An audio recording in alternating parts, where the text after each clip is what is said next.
Hello everyone, आपका मेरे channel में स्वागत है।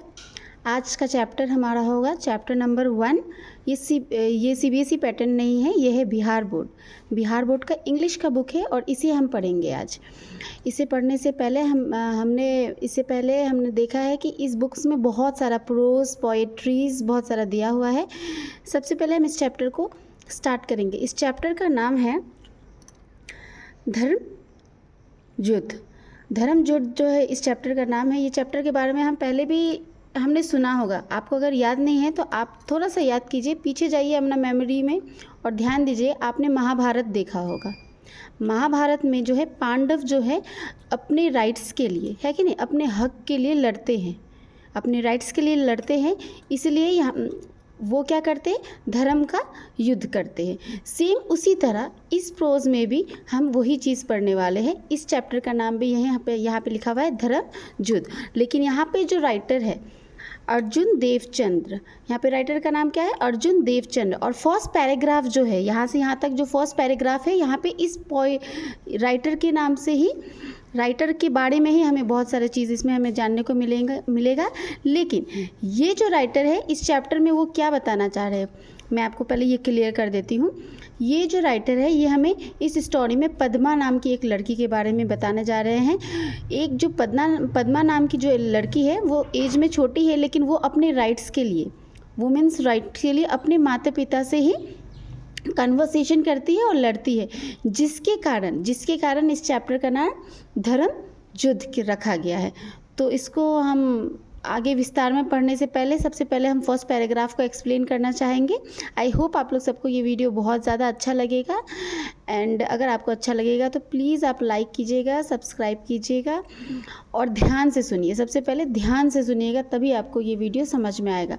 तो स्टार्ट करते हैं। सबसे पहले अर्जुन देवचंद्र जो है वो राइटर है, ठीक है।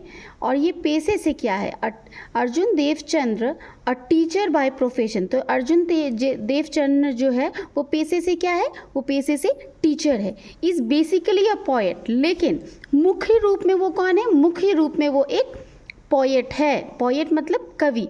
मुख्य रूप में वो कौन है, मुख्य रूप में वो एक पोएट है। His place appear like an extension of his poetry.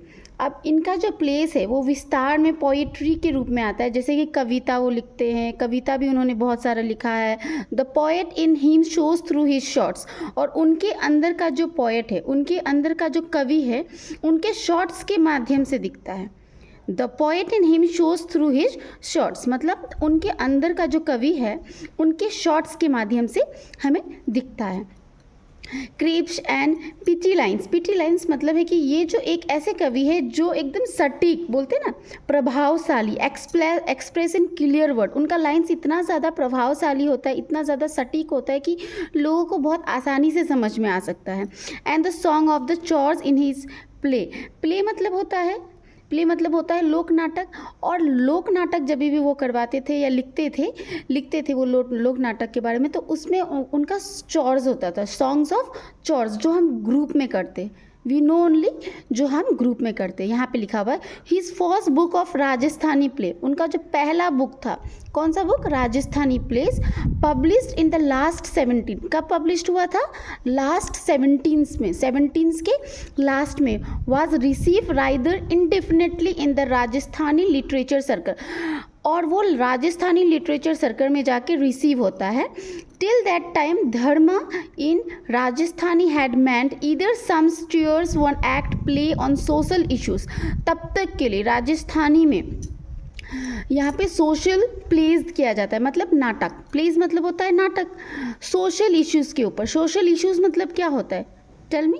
Social issues मतलब होता है जैसे कि like window remarriage and dowry. मतलब उस समय के टाइम पे ये स्टोरी ये जो पार्ट लिखा हुआ है पहले का है, अभी का नहीं है, ये पहले का है। तो उस समय के टाइम में सोशल इश्यूज़ क्या होता था, उस समय के टाइम में सोशल इश्यूज़ ये होता था जैसे कि कोई विधवा अगर है तो उसका दोबारा शादी नहीं हो सकता, रीमैरिज नहीं हो सकता है, डाउरी सिस्टम, ये सब है। और भी है जैसे कि अंडर एज मैरिज, है ना, बाल विवाह जिसको हम बोलते हैं।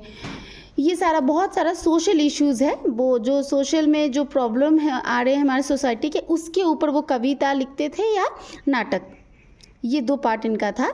जैसे कि आगे हम चलेंगे, window remarriage, dowry and etc, बहुत सारे। और द फ्लॉक प्लेस, और द फ्लॉक प्लेस मतलब लोक नाटक, based on historical and mythological. क्या के ऊपर बेस होता है? बेस होता है ये हिस्टोरिकल एंड माइथोलॉजिकल, ऐतिहासिक और पौराणिक में, ऐतिहासिक और पौराणिक थीम्स के ऊपर। A full length place on a contemporary, और इनका जो फुल लेंथ जो होता था ये क्या में रहता था? कॉन्टेम्प्रेरी थीम में रहता था। मतलब कि आजकल के विषय के ऊपर, वो समय के विशेष के ऊपर वो नाटक बनाते थे या पोएम लिखते थे। बहुत सारा उन्होंने अपने लिए पोएम लिखा है, बहुत सारा बेस्ड ऑन सोसाइटी के ऊपर नाटक उन्होंने लिखा है, कविता लिखा है।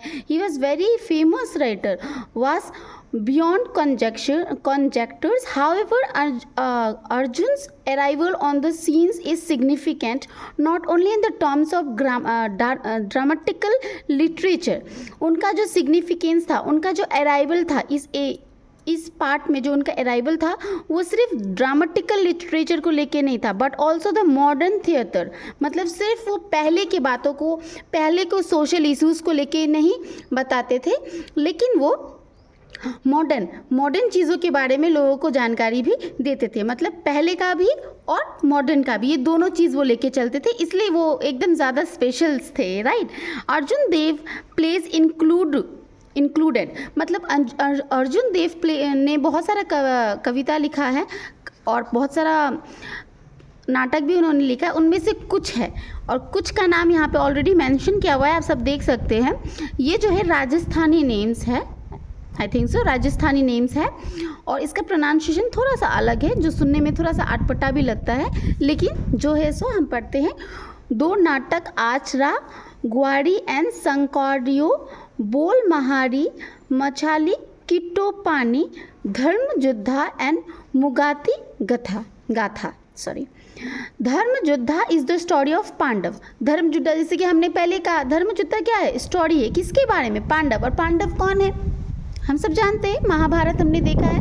पांडव जो है महाभारत से 5 पांडव सब जानते हैं। A young girl educated through spirituals like Ramayana the Mahabharata. और इस स्टोरी में हमें बताया जाएगा, एक लड़की है, एक यंग गर्ल है जिसको एडुकेशंस दिया जाता है। किस बेसिस पे एडुकेशंस दिया जाता है? रामायण की बेसिस पे और महाभारत की बेसिस पे। She feels aggrieved and agitated by the uncharitable orthodox attitude of society towards women। अब ये जो पद्मा नाम की जो लड़की होती है वो अनकंफर्टेबल या उसे कुछ अजीब सा फील होता है। क्या देख के अजीब सा फील होता है? सोसाइटी का भेदभाव, वुमेंस के साथ सोसाइटी किस तरीके से भेद करते हैं, किस तरीके से सोसाइटी वुमेंस को लेके चलते हैं, वुमेंस के बारे में सोसाइटी क्या सोच रही है, अभी के बारे में नहीं, पहले के हिसाब से सोसाइटी वुमेंस को कितने नीचे रखते थे। ये सारा चीज़ जब पद्मा देखती है तो उसे बहुत ज़्यादा एग्रीवेट एंड एगिटेटिव फीलिंग्स आता है। She repeatedly questions her parents. अब वो क्या करती है? रिपीटेडली मतलब बार बार, लगातार, रिपीटेडली क्वेश्चंस हर पेरेंट्स, हमेशा वो अपने पेरेंट्स से क्वेश्चंस करती है। And her teacher also, not only parents but her teachers also she use two questions about the right and the identity of a women. क्या के बारे में? राइट मतलब हक, वुमेंस का क्या हक है, क्या राइट्स है उनका, और उनका पहचान क्या है, मतलब आइडेंटिटी क्या है। राइट्स मतलब हक और आइडेंटिटी मतलब पहचान। तो वो हमेशा अपने टीचर्स से और पेरेंट्स से ये क्वेश्चंस करती है कि वुमेंस का राइट क्या है और उसका आइडेंटिटी क्या है। And asks them whether her identity is subject to her marriage. और वो हमेशा पूछती है अपने पेरेंट्स से और अपने टीचर से, क्या उसका आइडेंटिटी बेस्ड मैरिज पे है, क्या उसका आइडेंटिटी आधारित है एक शादी पे। क्योंकि पहले के ज़माने में कहा जाता था कि अगर लड़की की शादी नहीं होती है तो उसका कोई पहचान नहीं होता है। मीन्स कि पहले के ज़माने में भी ऐसा चलता था कि लड़की का पहचान उसके हस्बैंड के नाम से होता था, राइट। उसको अपना फेम नेम हम लोग नहीं कमा सकते थे, राइट। वो सब चीज़ का एकदम रिस्ट्रिक्शंस था। तो ये सारा चीज़ उस पद्मा के दिमाग में आता था और वो सोचती भी थी, और सबका बात सुन के उसे ऐसा भी लगता था कि सब्जेक्ट हर मैरिज, मतलब वुमेन्स का आइडेंटिटी जो है सिर्फ एक शादी नाम का चीज़ में जाके अटक जाता है। तो यहाँ तक आई होप सो आप लोग सबको अच्छा लगा हो, समझ में भी आया हो। आगे चलते हैं, वीडियो को आगे बढ़ाते हैं। यहाँ पे दिया हुआ है 2 questions. A walk in a small group and discuss the following. ये हम स्मॉल ग्रुप में बैठ के डिस्कस कर सकते हैं। चलो हम और आप डिस्कस करते हैं हमने क्या सब पढ़ा है और क्या हमें समझ में आया है। What forms the identity of women in the society. अब हम लोग को ये डिस्कस करना है, जैसे कि सोचिए आप लोग सोसाइटी में वुमेन्स का आइडेंटिटी क्या है। What forms the identity of a women in the society. बताइए क्या है सोसाइटी में वुमेन्स का आइडेंटिटी। इसको सोच के कमेंट कीजिएगा ज़रूर। How is marriage related to the identity of a women.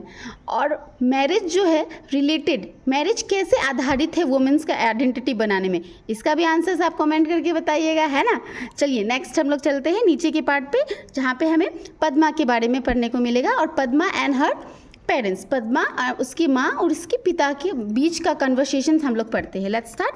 Padma, mother what is the identity of a women. Padma पूछती है अपनी माँ से, mother what is the identity of a women, मतलब कि माँ औरतों का पहचान क्या है, आइडेंटिटी क्या है। पद्मा की माँ उसे आंसर देती है, why do you ask that. Padma की माँ कहती है तुम ये क्यों पूछ रही हो।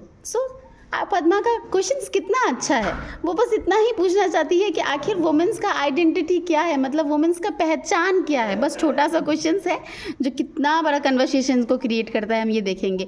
और माँ कहती है कि why do you ask that, तुम ये क्यों पूछ रही है। अब नेक्स्ट चलते हैं नेक्स्ट पेज पे। Let's turn the page and see. Let's turn the page and see page number 6। Okay. Padma कहती है how am I different from others. Padma कहती है कि मैं दूसरों से अलग कैसे हूँ। माँ, मैं दूसरों से अलग कैसे हूँ, क्वेश्चन मार्क। माँ कहती है you are my daughter, you are my daughter, our only child and your father's darling. You are my daughter, our only child and your father's darling, मतलब तुम मेरी बेटी हो, तुम मेरी बेटी हो, हमारी इकलौती औलाद हो, एंड अपनी पिता की प्यारी हो, प्यारी मतलब बहुत ही प्रिय हो, डार्लिंग हो। पद्मा, फिर पद्मा कहती है father cares more for money than for me. Padma बच्ची है, वो कहती है father cares more for money than for me. Father जो है ज़्यादातर किसके बारे में सोचते हैं, पैसे के बारे में सोचते हैं। पद्मा कंपेयर कर रही है कि मेरे पापा मेरे से ज़्यादा किसके बारे में सोच रहे, पैसों के बारे में सोच रहे। It takes a heart to bestows love, मतलब कि ये बहुत ही दुखदायक है पद्मा के लिए कि उसके पापा जो है ज़्यादातर पैसे को अहमियत देते हैं पद्मा से ज़्यादा। ऐसा कौन सोच रहा है, ऐसा पद्मा सोच रही है। पद्मा ऐसा क्यों सोच रही है, आगे पढ़ते। माँ कहती है, पद्मा की माँ कहती है फॉर हुम डज ही सेव। पद्मा की माँ कहती है तो वो सेव किसके लिए करते हैं, मतलब अगर पैसा कमा रहे हैं तो वो पिता जो है वो पैसा किसके लिए कमा रहे हैं, ये भी बहुत अच्छा बात है। He does all this only for your shake. Padma की माँ कहती है कि वो जितना भी मेहनत कर रहे सिर्फ तुम्हारे लिए कर रहे हैं, जितना भी मेहनत कर रहे, जितना भी पैसा कमा रहे, जो भी चीज़ वो सेव कर रहे हैं वो सब किसके लिए सेव कर रहे हैं, तुम्हारे लिए कर रहे हैं, क्योंकि वो तो इकलौती औलाद है अपने पेरेंट्स की, है कि नहीं। You should not think that I have no heart. यहाँ पे देखिए स्टोरी ने कैसे चेंज लिया है। You should not think that I have no heart. Padma की माँ कहती है कि तुम्हें ये नहीं सोचना चाहिए कि मेरे पास दिल नहीं है। किसके पास दिल नहीं है, मेरे पास। I have no heart. अब यहाँ पे थोड़ा सा कन्फ्यूजन हो जाता है पद्मा को। क्या कन्फ्यूजन होता है, चलिए आगे पढ़ते हैं। Padma, but I did not say it of you. Padma कहती है पर मैंने तो आपको कहा ही नहीं। सही बात है, पद्मा किसके बारे में बोल रही है, पद्मा तो अपने पिता के बारे में बोल रही है कि वो मेरे बारे में नहीं सोचते हैं कि नहीं। पर पद्मा की माँ कहती है आई हैव नो हार्ट, तुम्हें ऐसा नहीं सोचना चाहिए कि you should not think that I have no heart. Padma उसके बाद रिप्लाई देती है but I did not say it of you. Padma कहती है माँ लेकिन मैंने तो आपके बारे में नहीं कहा। पद्मा की माँ कहती है I am not in any way different from him. मैं किसी भी तरीके से मैं उनसे अलग नहीं हूँ। My identity is link with his and I am Chris the bond. मेरा आइडेंटिटी, मेरा पहचान, यहाँ पे फिर आ रहा है एक वर्ड, दैट इज़ आइडेंटिटी। मेरा पहचान किसके साथ है जुड़ा हुआ, मेरे पहचान मेरा जुड़ा हुआ है मेरे हस्बैंड के साथ, मीन्स कि पद्मा के फादर के साथ उसकी मॉम का पहचान जुड़ा हुआ है। आई क्रिस द बॉन्ड, मतलब हम लोग दोनों एक बॉन्ड है एंटर, पद्मास फादर। बस यही कन्वर्सेशन हो रहा था और उसी बीच में कौन आ जाता है, पद्मा के फादर आ जाते हैं। आई होप आप लोग सबको बहुत अच्छा लग रहा होगा। आगे वीडियो को जारी रखिए और समझिए। Father, what is this talk about the bond, Padma's mother. Father जो है पद्मा की माँ से पूछती है, तुम लोग किस बॉन्ड के बारे में बात कर रहे हो। माँ कहती है, here is your father, ask him what ever you want to know. माँ जो है वो पद्मा को कह रही है, देखो यहाँ तुम्हारे पिता है, आस्क हिम, पूछो जो भी तुम्हें उनसे पूछना है। फादर कहते हैं, what is it my child, क्या हुआ मेरी बच्ची। माँ, she wants to know what is the identity of a women. Padma की माँ कहती है कि शी मतलब पद्मा जानना चाहती है कि वुमेन्स का आइडेंटिटी क्या है, वुमेन्स का पहचान क्या है, नारी का पहचान क्या है। फादर कहते हैं, यू विल नो इट, तुम्हें पता चल जाएगा dear, when you are married, तुम्हें कब पता चल जाएगा, जब तुम्हारी शादी होगी, जब तुम्हारी शादी होगी। घुमा के फिर वर्ड मैरिड पे ही आके अटक रहा है, आप लोग सब देखिए। तुम्हें कब पता चल जाएगा, जब तुम्हारी शादी होगी। आफ्टर दैट पद्मा कहती है, does marriage lead identity to a women. फिर पद्मा यही बात बोल रही है, इसका मतलब ये हुआ कि वुमेन्स जो है लिंड है, आइडेंटिटी है वुमेन्स के, मैरिज जो है आइडेंटिटी आधार करता है वुमेन्स के लिए। माँ कहती है, what is a women without a husband. Padma की माँ कहती है, बिना हस्बैंड के वुमेन्स का आइडेंटिटी क्या है, कुछ नहीं। एक औरत क्या है बिना हस्बैंड के, कुछ भी नहीं। वुमेन्स, पद्मा की माँ के सोच के हिसाब से what is a women without a husband, बिना हस्बैंड की वुमेन क्या है। पद्मा कहती है, what if one should not get married. ये देखिए पद्मा ने एक और क्वेश्चन डाला अपने पेरेंट्स के ऊपर, what if one does not get married, अगर कोई शादी नहीं करता है तो क्या होगा, है कि नहीं। पद्मा की माँ फिर से रिप्लाई करती है, why do you always ask such senseless question. Padma की माँ कहती है, तुम हमेशा इतनी मतलब कि सेंसलेस क्वेश्चन क्यों पूछती हो। ऐसा क्वेश्चन, सेंसलेस मतलब ऐसा क्वेश्चन जिस क्वेश्चन का आगे पीछे कुछ है ही नहीं, इसका कोई आधार ही नहीं है, ऐसा कभी कुछ हो ही नहीं सकता, इस क्वेश्चन ही गलत है, ऐसा पद्मा की माँ का सोचना है कि नहीं। Padma, what about a women whose husband is died. Next question फिर अराइव कर रही है पद्मा कि उन औरतों के बारे में बताइए जिनका शादी तो हो गया है लेकिन हस्बैंड इज़ नो मोर, है कि नहीं, जिनके हस्बैंड नहीं रहे इस दुनिया में, हुज हस्बैंड इज डेड।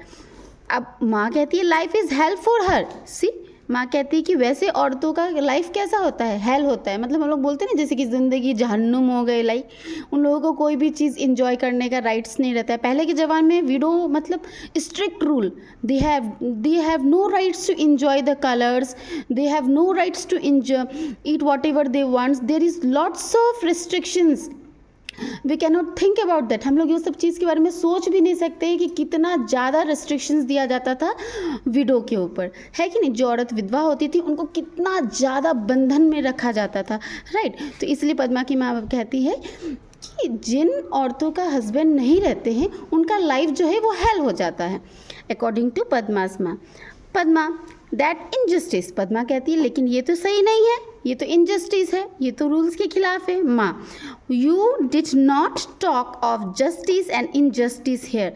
तुम यहाँ पे क्या सही है और क्या सही नहीं है इसके बारे में बात मत करो, राइट। आगे पद्मा कहती है, क्यों, वाई मैं क्यों नहीं बात करूँ। माँ, over here women do not have the right to ask the question. क्योंकि यहाँ पे वुमेन्स के पास कोई राइट्स नहीं है कि वो क्वेश्चंस एराइज कर सके। अरे अब तो हम क्वेश्चंस पूछते हैं, कहीं भी हमें जाना होता है, हमारा आवाज़ निकलता है, हम कुछ भी कहीं भी बोल सकते हैं, राइट। पहले के ज़माने में वुमेन्स को कोई राइट नहीं था कि वो किसी भी मैन के सामने खड़े होकर कोई भी क्वेश्चंस एराइज कर ले। इतना ज़्यादा रिस्ट्रिक्शन फॉलो करना पड़ता था। सिचुएशन हैव वास्ट चेंजेस, मतलब कितना ज़्यादा चेंजेस हुआ है ये सारा चीज़ में। See, you can see only here, over here women did not have the right to ask questions। यहाँ पे पद्मा की माँ कह रही है कि यहाँ पे कि वुमेन्स को क्वेश्चंस करने का कोई भी राइट नहीं है। फिर पद्मा कहती है, what right do they have then. Padma आप पूछ रही है कि अब तो ये बता दीजिए कि वो वुमेन्स का के पास क्या चीज़ का राइट है? कोई भी चीज़ का तो राइट नहीं है कि नहीं? तो वुमेन्स के पास राइट है तो है किस चीज़ के बारे में? What right do you they have then? Father, rights are for equal dear. अब फादर कहते हैं बीच में, अब देखो इतना ज़्यादा लंबा कन्वर्सेशन अभी किसके बारे में हो रहा था? पद्मा एंड पद्मास माँ के बीच में हो रहा था। अब जाके फादर ने एंट्री किया, अब जाके फादर कहते हैं राइट्स आर इक्वल डियर। अब जाके पद्मा के फादर कहते हैं राइट्स, हक जो हम बोलते हैं, है कि नहीं? हक जो राइट्स है वो इक्वल है, मतलब बॉयज़ का और गर्ल्स का दोनों का राइट्स इक्वल है। Man and womens are equal. अब यहाँ पे नेक्स्ट है Padma, why is a home considered a place for bearing, one should not live in such a place. Padma कहती कि तो फिर घर को इतना ज़्यादा बंधक में क्यों रखा जाता है जहाँ पे कोई रह नहीं सकता? इतने अच्छी जगह को इस तरीके से क्यों रूल्स के अंदर रखा जाता है? Father, you will get the same reply to this question where ever you go, sorry. Father कहते हैं कि तुम्हें इस चीज़ का सेम रिप्लाई मिलेगा कब? जहाँ भी तुम जाओगी। मतलब father is indirectly saying that कि अगर तुम्हारा शादी होता है और तुम जहाँ जाती हो तो वहाँ तुम्हें सेम क्वेश्चंस का रिप्लाई मिलेगा। Padma, but the identity of a women is the identity of a human race. Padma कहती है लेकिन आइडेंटिटी, वुमेन्स का आइडेंटिटी क्या होना चाहिए? ह्यूमन रेस के दौर पे रहना चाहिए, मतलब कि ह्यूमन बींग का। Human being means male and female both.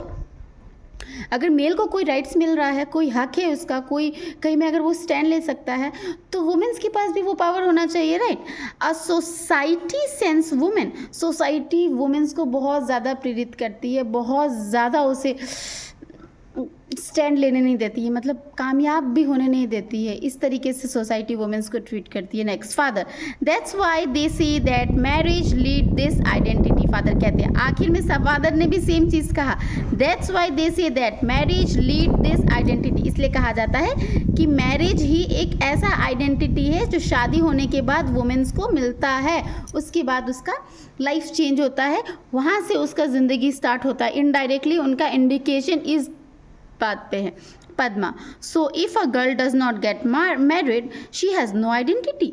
अब पद्मा कहती है, Padma is a very intelligent girl, right? Padma अब नेक्स्ट क्वेश्चन कर रही है, so if a girl does not get married she has no identity. इसका मतलब अगर कोई लड़की शादी नहीं करती है तो उसका कोई पहचान नहीं है, उसे कोई जान नहीं सकता। Why is it that an unmarried man is venerated and called a saint? So nice line, मतलब ये लाइन इतना ज़्यादा अच्छा है, मुझे तो पर्सनली बहुत ज़्यादा पसंद है ये line. Why is it then unmarried man is venerated and called a saint? मतलब अगर कोई लड़की शादी नहीं करती है तो उसका कोई पहचान नहीं है, लेकिन अगर उसी जगह में अपोजिट डायरेक्शन में अगर कोई मैन शादी नहीं करता है तो उसे हम साधु बना देते हैं, संत बना देते हैं, उसे और ज़्यादा महान बना देते हैं, उनका हम और ज़्यादा रेस्पेक्ट करने लग जाते हैं। लेकिन अगर कोई लड़की शादी नहीं करती है तो उसे हम नीची दृष्टि से देखते हैं, उसे हम अनलकी मानते हैं, है कि नहीं? उससे हम बात नहीं करते हैं, गुड फॉर नथिंग उसको समझते हैं कि वो कोई भी चीज़ के लिए सही नहीं है। लेकिन उसी जगह में अगर मैन अगर कुछ शादी नहीं करता है तो उसे हम महात्मा के रूप में पूजने लगते हैं, उसे हम ज्ञानी कहने लग जाते हैं। While an unmarried women is called immoral and wanton. और उसी के अलग हम देखते हैं अनमैरिड वुमेन जो है वो अकेली फील करती है, उसे समाज भी, सोसाइटी भी उसे एक्सेप्ट नहीं करता है। लेकिन अनमैरिड मैन को सोसाइटी बहुत अच्छे से एक्सेप्ट करता है, ये पहले से ही चला आ रहा है ये प्रथा। इसी बेसिस पे ये स्टोरी लिखा हुआ है। आई होप आप लोग सबको ये स्टोरी बहुत ज़्यादा अच्छा लगा होगा, और मेरा एक्सप्लेनेशन अगर आपको अच्छा लगा है तो मेरे चैनल को प्लीज़ सब्सक्राइब करें, लाइक करें एंड शेयर करें। प्लीज़ सब्सक्राइब करें ताकि आपको आगे का चैप्टर्स मिलते रहे। और अगर आपको क्वेश्चन आंसर्स चाहिए तो कमेंट सेक्शन में जाके ज़रूर बताएं। Thank you.